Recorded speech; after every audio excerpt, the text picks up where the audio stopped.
Now this is another case where I can't use the law of sines because I have no angles at all. When I set my proportions up, no matter what, I'm always going to have two variables. So I can't use the law of sines. I'm forced into the law of cosines.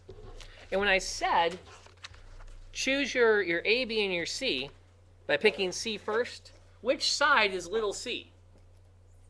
The 6. Because it's opposite the angle I want. So therefore 4 and 5 must be my A and B. So now I write out my formula. I'm going to write the formula down one more time so I don't forget it. It's a fresh page. I want to be sure I have it in front of me. The formula doesn't change at all because of the big C now? Nope. Again, that's why I encourage you guys to get this formula locked down and then get in the habit of going, well, my angle must be C. The side opposite it must be little c. And not think about which is my biggest, which is my smallest. That way you only have one formula to memorize.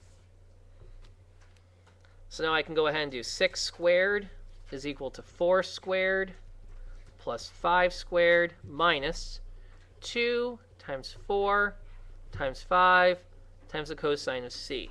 And again, in that list of common mistakes, this minus applies to this whole thing. It does not apply just to the minus 2 times 4 times 5. So watch that you don't accidentally leave that cosine c all by its lonesome.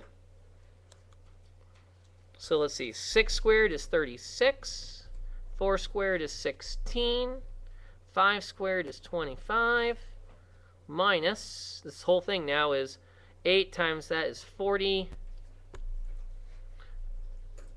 cosine c. I'll do a little combining of like terms. 36 is equal to 41 minus 40 cosine c. Again, students like to combine that into 1, 41 minus 40, but remember that cosine c is still there, so I can't do that. Subtract 41 from both sides. Leaves me a negative 5 equals negative 40 cosine c. So divide both sides by negative 40. Ah, this algebra is a pain, isn't it? Let's see. Negative or positive 0.125. Right. 0.125 is equal to cosine of c.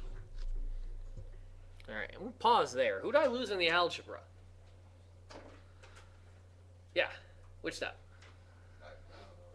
It's somewhere in there. The trick is to take it one step at a time. I combined like terms here. Then I subtracted from both sides, because this was a positive 41. So I subtracted it from both sides. And that negative stays with the 40. Then I can divide it to get the cosine by itself. The trick, really, you're trying to solve for cosine of c. You want to get that by itself. Pretend it's an x. And then once that's all done, the angle, c, must be the inverse cosine of 0.125. So we can look that sucker up.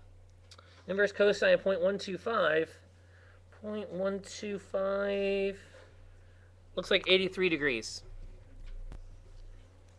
Now it's close to 90. 3, 4, 5, it would be 90, but 4, 5, 6, yeah, we're a little smaller than that.